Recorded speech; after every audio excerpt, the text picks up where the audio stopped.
سه چیز ستون اساسی نیکبختی انسان هست: فراموش کردن گذشته و غنیمت شمردن حال و همچنان امیدوار بودن به آینده. دوستان از قسم که می‌دانید قبلا هم یادآوری کردیم که مهمانی را می داشته باشیم با خود که هم ورزشکار هستند هم فعال شبکه‌های اجتماعی هستند که بیشتر با اینا بحث می داشته باشیم که آقای صفی الله فضلی هستند. آقای فضلی خوش آمدین به برنامه. سلام و عرض ادب خدمت شما، خدمت بیننده‌های عزیز که ما را از طریق دریچه تلویزیون بیننده هستند. تشکر و سلامت باشین. شما هم به سلامت باشین. و میشه که در ابتدا بگوین که اهدافی را که ما از طریق شبکه‌های اجتماعی باید تعقیب بکنیم چی از نظر پولی و چی از نظر معنوی میتونه شامل کدام موارد باشه؟ خب شبکه‌های مجازی امروزه گزینه‌هایی را در دسترس مردم قرار داده که میتونه از اون منابع عایداتی داشته باشن، یعنی من حیث وظیفه دومشان یا منبع درآمد دومشان قرار بگیره. بعد یک سلسله چینل یوتیوب ها هستن، یک سلسله صفحات فیسبوک، اینستاگرام و تیک تاک هستن که مردم را مورد تمسخر قرار میدن. باید این کار صورت نگیره. ما هر چیزی که در دنیا در دسترس ما قرار داره جنبه های مثبت و منفی داره. او بستگی به این داره که ما چگونه از او استفاده میکنیم، جنبه مثبت یا منفیش. ما میتونیم با شبکه مجازی که به نام یوتیوب است در سال 2005 در ماه فوریه توسط 3 تا از کارمندان شبکه پیپال که یکی از اونها مسلمان بود و جاوید کریم نام داره پایه‌گذاری شد و ایجاد شد و این وبگاه یا وبگاه یوتیوب یکی از پربیننده‌ترین و پربازدیدترین شبکه‌های مجازی است. ما میتونیم از طریق از این فرهنگ خودمان مروج بسازیم، فرهنگ خود به جهان نشان بدیم، نوعیت غذای خودمان، نوعیت شهرنشینی خودمان، نوعیت زیست مردم ولایت‌های خودمان از شهرهای دوردست خودمان، از قریجات خود نشان بدیم. ولی یک سلسله یوتیوبرها هستند که برخلاف از این موضوع عمل میکنن و امرای اماراتی‌های بزرگوار، امرای همشهری‌های ما مصاحبه میکنن و قسمت‌هایی که از پیشان مثلا اشتباه صورت میگیره او را میرن تیک تاک میکنن به خاطر جذب بیننده. بیشتر به خاطر بود منفیش استفاده میکنن و به خاطر منافع شخصی خود. ولی ما میخوایم از طریق برنامه اشتراک داشته باشیم، از طریق چینل خود ما که چینل ایجاد کردیم فرهنگ مروج بسازیم و فرهنگ مثبت اندیشی را مروج بسازیم. خب به نظر شما میشه چند چینل یوتیوب نام بگیرین که واقعا بودی مسلکی در نظر گرفته و به منفعت مردم افغانستان بوده و باعث توسعه در یک منطقه شده؟ مثلا من یک مثال چگه بزنم، 2 سال پیش پامیر بدخشان کسی نمیشناخت ولی امروز اونمی رسانه ها رفتن بر علاوه که مردم میشناسه همگیره. قبلا که پرسان میکردن میگفتن رئیس جمهور افغانستان کی است، میگفت که ظاهر شاه، یا هم واحد پول افغانی را اصلا نمیشناختن. به نظر من یک اندازه این موضوع مفید بوده برای مردم. دقیقاً هست، جنبه های مثبت و منفی داره، بستگی به خودمون و همچنین موارد دیگری که واقعا چینل یوتیوب برای فرهنگ کار کرده باشه میشه چند نمونه یادآوری؟ چینل یوتیوبی که ما از کارکردشان راضی هستم، شاید بعضی هموطنان ما راضی نباشه از کارکردشان. چینل یوتیوب کابل شو است که نیلوفر جان هستن، نیلوفر رحمانی اگر اشتباه نکنیم گزارشگرشان است، خیلی برنامه خوب ثبت میکنن. چینل سردار جان است که در نقطه جوش بود قبلا در شبکه خورشید، اونا چینل یوتیوب دارن. چینل یوتیوبشان در بعد کمک ها هست که از خارج اسپانسر میشن و کمک میکنن بر مردمایی که روی جاده کار میکنن، دستفروش هستن. مثلا موچی هایی که توانایی ندارن و زمستان این فصلش است که پارسال همین وقت سال اونا کمک میکنن بر موچی هایی که در روی سرک بودن، حتی چتری نداشتن، از بوجی چیزا برخوان چیز جور میکردن، با اونها غرفه جور میکنن چوبی یا آهنی. اینی چیزای مثبتش است که اینی چینل های است که مثبت کار میکنن و بعضی چینل های دیگه هم هستن که شاید اگر من نام بگیرم زیاد شوه و یا شاید من نشناسم کلشان نام ببرم، ولی چینل های است مفید کار میکنن. خب شاید تعداد محدود باشه البته. تعدادی که کار مثبت میکنن محدود است نسبت به اونایی که کار منفی رو زیاتر انجام میدن. خب یگانه مشکل شبکه‌های اجتماعی است که هر کس همون چرندیات بیشتر گفت اونمون بیشتر پول به دست میاره. مثلا امروز اگر ببینیم یک اصطلاحی از به نام نجیب برود و به نام میرآقای سالنگی و این آن نظامی به حساب سرمایه های جوان افغانستان، ولی افغانستان به دنیا به یک نحو منفی جلوه داده که واقعا مردم فرهنگ ندارن. این مردم چی است؟ فقط این دائم که میبینی اونو موضوعات منفی را مطرح میکنن، موضوعاتی که اصلا قابل دیدن و شنیدن را نداره و با آن هم اگر یک کس بیا یک اقدامی را انجام بده که واقعا برای مردم مفید است چندان بیننده ای نداره، در حدود مثلا 100 بیننده 200 بیننده زیاد نداره، ولی اونا رو میبینی که بسیار تعداد بینندهشون زیاد میشه، عایدشون هم زیاد است. میشه که در این مورد یک کمی وضاحت بدین که دلیل چی است؟ خب مردم افغانستان در کل به جوانای امروزی، البته جوانای امروزی بیشتر به مو چیزا علاقمند شدن، چون همیشه دیدن.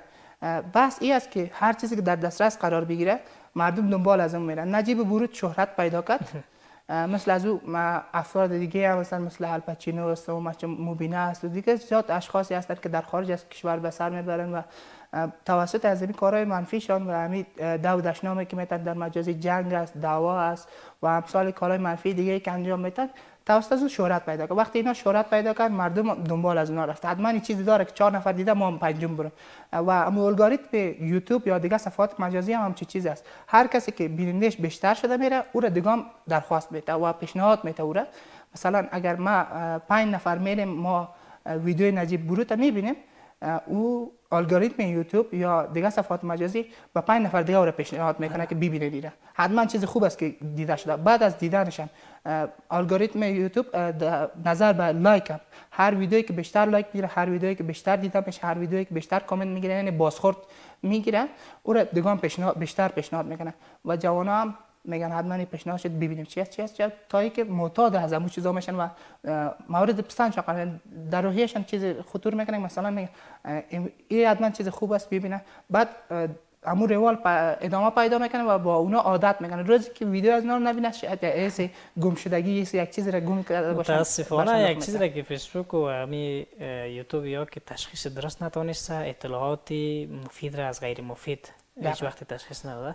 خب بعضی بحثش میگذاریم و میم روی موضوع ازی که اگر از نظر ردبندی عایداتی مقایسه بکنیم، مثلا تیک تاک است که عاید مشخص از خود داره، اینستاگرام است، توییتر است، تلگرام، واتساپ حتی و فیسبوک، اینا کدامش بیشتر عاید دارن و مو بر ردیفی که عایدات دارن کدامش زیاد چی است؟ در قدم اول گوگل است. بعد از گوگل که خود یوتیوب هم مربوط گوگل میشه، شرکت گوگل که خریداری شد از 3 نفری که مؤسس ازی بودن و کسایی بودن که ایجاد کردن. بعد از یک مدتی که پیش بردن تا فروخته شد سر گوگل. شرکت گوگل که مربوط از میشه اولین وبسایتی که بسیار بازدید داره و بسیار بازخورد میگیره گوگل است. بعد از گوگل یوتیوب است و بعد از یوتیوب در ردبندی فیسبوک قرار میگیره و بعد از فیسبوک تیک تاک و اینستاگرام قرار میگیره که 5 اپلیکیشن یا 5 اپلیکیشن هایی هستند که در افغانستان بیننده و استفاده کننده یا کاربر زیاد دارن و متاسفانه که تیک تاک به خاطر انمی چیزای منفی که بیشتر در او قرار می گرفت و بارگذاری می شد در افغانستان مسدود شد. از زمانی که امارت اسلامی حاکم کشور شده فکر میکنم 5 ماه یا 6 ماه بعد از اوی که حاکم شد امارت اسلامی، تیک تاک دیگه قابلیت استفادهش ما به صورت عادی نداریم در افغانستان. باید از وی پی ان استفاده بکنیم به خاطر باز کردن تیک تاک. ولی پربازدیدترین اپلیکیشن که هست یا پلتفرمی که هست فعلا در افغانستان یوتیوب است و یوتیوب امو شرایط درآمدزاییش هم آسان تر است و معلوماتش هم خیلی جامع شده، چیزی وسیع تر شده نسبت به دیگه شبکه‌ها. و فیسبوک هم در سالهای آخر بخش درآمدزایی خود فعال کرد به خاطر از اینکه یوتیوب از قبل داشت مردم بیشتر یوتیوب مورد پسند قرار میداد. دیگه ای که در یوتیوب همیشه ویدیو است. میگن اگر ما آموزش ببینیم از گفتاری کرده، از متن کرده، در عکس خوبتر یاد میگیریم، تصویر باشه. بعد از اون در صوت صدا بیشتر یاد میگیریم، خوبتر در ذهن ما میشنه و از صوت هم بهتر ویدیو است، تصویری کلیپ باشه. بعد یوتیوب یگانه پلتفرم یا شبکه‌ای است که ویدیو رو در دسترس ما قرار میده. دیگه بجز از اینکه این بخشای منفی رو داره، خیلی از کانال‌های هستند که به نام آکادمی فعالیت میکنن. مثلا در افغانستان آموزش زبان است، آموزش زبان است، آموزش خود یوتیوب است و بخشای مختلف آموزش وبسایت درست کردن است که خیلی یک وسط دقیقاً آقای فضلی صاحب، من باید این موضوع تایید بکنم که استفاده شبکه‌های اجتماعی تقریبا به فکر انسان مرتبط است. هر قدر ما دنبال یک موضوع علمی بگردیم پس یوتیوب یا فیسبوک اون موضوعات برای ما پیشنهاد داده میره و هر قدر هم که دنبال موضوعات منفی باشیم به این شکل.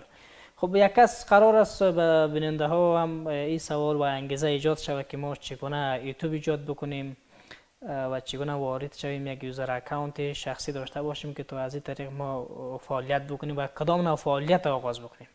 خب کانال یوتیوب به خاطر ایجاد که کانال یوتیوب یا چینل یوتیوب در قدم اول باید ما یک جیمیل اکانت داشته باشیم. بعد از اینکه جیمیل اکانت خود ما ایجاد میکنیم داخل اپلیکیشن یوتیوب میشیم. اگر یوتیوب آپدیت نباشه، بروزرسانی نشده باشه، از شما بروزرسانی میخواد. بعد از اینکه اپلیکیشن یوتیوب بروزرسانی آپدیت میکنیم داخل اپلیکیشن میشیم. گزینه دوم کریت مای اکانت یا کانال شما است، کانال من یا کانال شما، وارد از اون میشیم و اونجا کریت اکانت یا ایجاد کانال است. ایجاد کانال کلیک میکنیم، جیمیل خود و با پسوردش درج اونجا میکنیم و بعد از اون تایید میکنیم.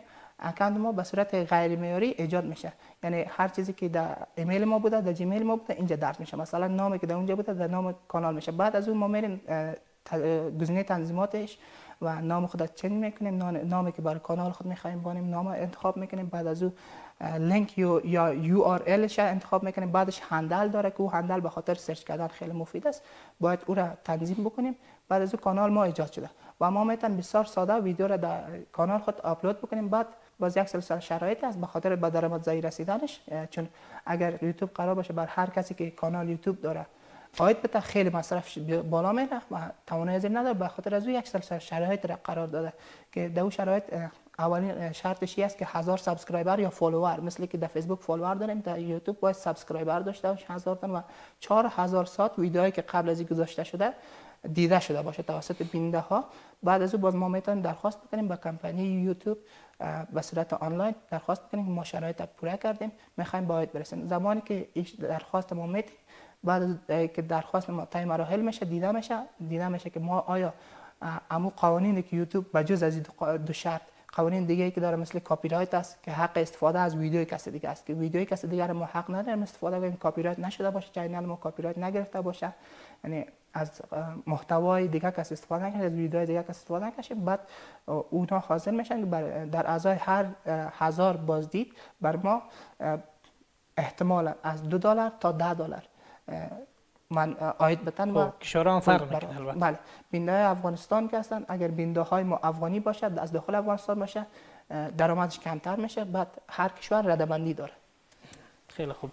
خب بعضی چینل ها موضوعات مختلف مثل یک رسانه عمل میکنن، مثلا در بخش خبر فعالیت دارن، در بخش صحت، زراعت به این شکل. و بعضی ها اونمو یک خط مشی منظم تعقیب میکنن. به نظر شما کدام مشه پیشنهاد بدین که بیشتر قابل اهمیت باشه؟ خب اونایی که من حیث یک رسانه تلویزیونی مثلا به شکل یک رسانه تلویزیونی فعالیت میکنن اونا دیر باید میرسن به خاطر از اینکه یک موضوع مشخص ندارن و این چیزی است که همیشه در دسترس مردم نیست. فقط مردم زمانی میتونه در دسترس ویدیو از اینا در دسترسشون باشه که داخل یوتیوب باشن. به اون لحاظ اگر ما محتوای مختلف را نشر بکنیم بیننده میگه یک روز از یک روز از موضوعش مختلف است، کم سابسکرایب میگیرن و دیر باید میرسن. ولی اگر باید برسن خیلی هم با نام و شهرت خوب میرسن. از نظر شخصی من که چینل خود ما به می اساس پیش میره و چینل هایی که یک موضوع رو تقدیم میکنن مثلا آموزش آشپزی، آموزش زبان انگلیسی، آموزش زبان روسی و امثال از زبان‌های مختلف دیگر، حتی زبان فارسی و زبان پشتو که خیلی هم در سال‌های آخر مروج شده برای کسایی که بیننده‌های خارجی هستند در خارج بزرگ شدن اصلیت افغانی دارن، خیلی بیننده داره زبان فارسی یا دری و زبان پشتو. بله تشکر از شما آقای فضلی، لطف کردین به برنامه آمدین. ان شاءالله که با بحث‌های جدید در برنامه‌های بعد شما